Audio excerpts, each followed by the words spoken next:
straight at the first traffic light. Then in 900 meters. လာတော့သွားနေရမှာပေါ့နော် အခုကဘယ်သွားနေရလဲ ဟောဆိုင်တို့ရည်ရအားလုံးပဲမင်္ဂလာပါ Stella Diary ကနေကြိုဆိုလိုက်ပါတယ်ဒီနေ့မှာတော့ Stella က JB မှာရှိတဲ့အရန်တန်တဲ့ hotpot ဆိုင်လေးတစ်ဆိုင်ကိုခေါ်လာပြီးမှဖြစ်ပါတယ်အဲ့ဒီဆိုင်လေးကိုသိချင်တဲ့ဆိုရင်တော့ဗီဒီယိုလေးကိုဆက်ကြည့်ပေးပါနော်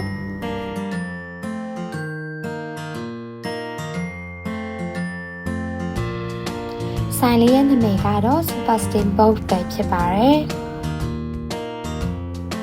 ပထမဦးဆုံးဆိုင်ရဲ့ပုံစံလေးနဲ့နေရာလေးတွေကိုလိုက်ပြပေးပါမယ်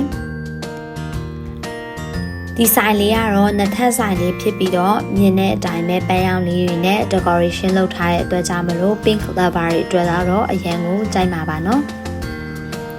ဒီဟာကတော့အောက်ထပ်ပါအောက်ထပ်မှာဆိုရင်လည်းထိုင်ခုံလေးတွေကအများကြီးရှိပါတယ် space တွေတော်တော်များပါတယ်ဒီနေရာလေးကတော့အပေါ်ထပ်ကိုတက်တဲ့လမ်းလေးပဲဖြစ်ပါတယ်ဒီမှာဆိုရင်လည်းသူကတပုံရိုက်လို့ကောင်းအောင် decoration လေးတွေကိုလှလှလေးလုပ်ပေးထားပါတယ်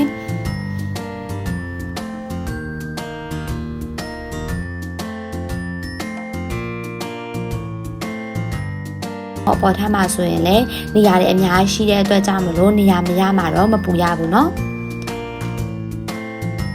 ကဲဒါဆိုရင်ဆိုင်မှာရှိတဲ့ဟာလေးတွေပြပေးပါမယ်ဒီဆိုင်မှာဆိုရင် hotpot နဲ့ barbecue ကို buffet ရပါတယ် hotpot ကိုအရည်၄မျိုးရွေးချယ်လို့ရပါတယ်ပြီးရမှာမယ်ဆိုရင်တော့ additional charges ပေးရပါမယ်เนาะတယောက်ကိုလူကြီးဆိုရင် ringgit 69ဖြစ်ပြီးတော့ကလေးဆိုရင်တော့ ringgit 28ပါပဲဆိုင်ဖွင့်ချိန်ကတော့ weekdays မှာဆိုရင် 5pm ကနေ 12am ထိဖွင့်ပြီးတော့ weekend မှာဆိုရင်တော့ 1pm ကနေ 12am ထိဖွင့်ပါတယ်ဒီမှာဆိုရင်တော့အသားကင်ဖို့အတွက်နှက်ပြီးသားအသားတွေအစုံရပါတယ်ပြီးတော့ hotpot ထဲထည့်စားလို့ရမယ်အသီးရွက်အစုံလင်လဲဒီမှာယူလို့ရပါတယ်နော်hotpot ထဲမှာထည့်စားဖို့အတွက်အသားပြားတွေကိုတော့ဒီထဲမှာထည့်ပေးထားပါတယ်ကိုစိတ်တိုင်းကြစိတ်ကြိုက်လူတလူယူလို့ရပါတယ်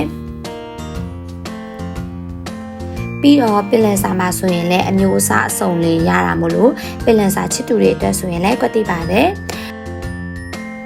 စတယ်လာတော့ပင်လယ်စာကြိုက်တဲ့အတွက်ကြောင့်မလို့ပင်လယ်စာတွေကိုများများယူပြီးတော့စားဖြစ်ပါတယ်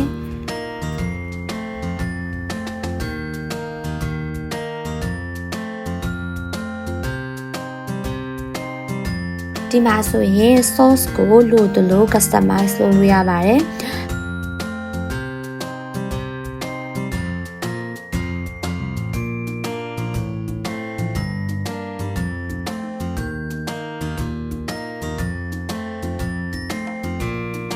ဆိုင်ရဲ့အတွင်းဘက်ချမ်းပါဆိုရင်တော့ meat ball တွေ fish ball တွေ noodle တွေနဲ့ရင်းကြီးတွေအစုံရပါတယ်ဖြိုရည်တွေဆိုရင်လည်းအမျိုးအစားစုံလင်ပြီးတော့စိတ်တိုင်းကြ free flow ဖြစ်ပါတယ်ဒီမှာဆိုရင်နောက်ထပ်တို့ချက်ပြီးသားပေါ့အတင်းစားစားစရာတွေကိုလည်းစိုက်တယ်လို့ယူစားလို့ရပါတယ်ဒီမှာဆိုရင် dessert station ဆိုပြီးတော့လည်းရှိပါတယ်အဲ့ဒီ dessert station မှာဆိုရင် ice cream နဲ့တခြားတော့ dessert အမျိုးအစားစုံလင်ကိုစိတ်ကြိုက်မှာယူပြီးတော့စားလို့ရပါတယ်ဒီဟာလည်း free ပဲပါ free ကိုမှာကိုစိတ်တိုင်ကြကြိုက်တယ်လို့ပေါ့နော်တယောက်ကိုနှစ်ပွဲစားချင်လည်းရပါတယ်နော်ခွာရစားဖို့အချိန်ရောက်ပါပြီစတယ်လာတို့ကမှာထားတာကတော့မာလာရဲ့ pumpkin ရဲ့ collagen ရဲ့ seafood ရဲ့ဆိုပြီးတော့မှ soup ကို၄မျိုးမှာထားပါတယ် spicy ကတော့တစ်မျိုးကျန်တဲ့၃ခုကတော့အချိုပေါ့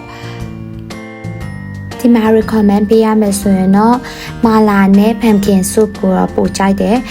ကျန်တဲ့နှစ်ခုကလည်းကြိုက်တာတော့ကြိုက်တယ်ပေါ့ဒါပေမဲ့သူကကြတော့အရည်ကနည်းနည်းကျဲတဲ့အတွက်ကြောင့်မလို့ဒီမာလာနဲ့ pumpkin ကကြတော့ပို့ပြီးတော့အရသာရှိတယ်ပေါ့နော်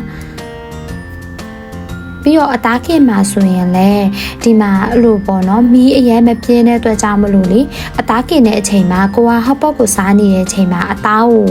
ပြစ်ထားလဲဘာမှမဖြစ်ဘူးပေါ့နော်တချို့ဆိုရင်ကြတော့မီးတွေကအရင်ပူပြီးတော့မှကိုကဒီအကင်ကိုမစားနိုင်မဲဝါးတွေပါရှိရပေါ့နော်ဒီမှာချိန်ထားမီးကအတော်ပဲဆိုတော့ hotpot စားနေရတဲ့အကင်လေးကိုစောင့်ပြီးတော့အကင်ကျက်တော့မှအေးဆေးလေးစားလို့ရတယ်ပေါ့နော် ပြီးတော့ဒီဆိုင်ကဝန်ထမ်းတွေကလည်း service အရင်ကောင်းပါတယ်ပြီးတော့မြန်မာဝန်ထမ်းတွေလည်းရှိတဲ့အတွက်ကြောင့်မလို့မြန်မာတွေလာရဲဆိုရင်လည်းအထူးသဖြင့်သူတို့ကတေချာလေးဂရုစိုက်ပေးပါတယ်ဒီဆိုင်လေးကတခြား outlet တွေလည်းရှိပါတယ်ဒါပေမဲ့ဒီမှာရွေးဖြစ်တာကတော့ဒီဆိုင်လေးကတီတီတက်တန့်လေးလည်းဖြစ်တယ်ပြီးတော့နေတာလည်းစောင့်စရာမလိုဘူးအေးအေးဆေးဆေးလေးစားလို့ရတယ်ဆိုပြီးဒီဆိုင်ကိုရွေးဖြစ်တာဖြစ်ပါတယ်ဒီဆိုင်လေးကိုလာမယ်ဆိုရင်တော့ JB Central ကနေမိနစ်30ကားစီးပြီးလာရပါတယ်ဒီဆိုင်ရဲ့လိပ်စာလေးကိုသိချင်တယ်ဆိုရင်တော့ description မှာရေးပေးထားပါမယ်ပြီးတော့ဒီလိုမျိုးဗီဒီယိုလေးကြိုက်တယ်ဆိုရင်လည်း like and subscribe လေးလုပ်ထားပေးပါနော်အားလုံးကိုကြည့်ရှုပေးကြတဲ့အတွက်ကျေးဇူးအများကြီးတင်ပါတယ် have a nice day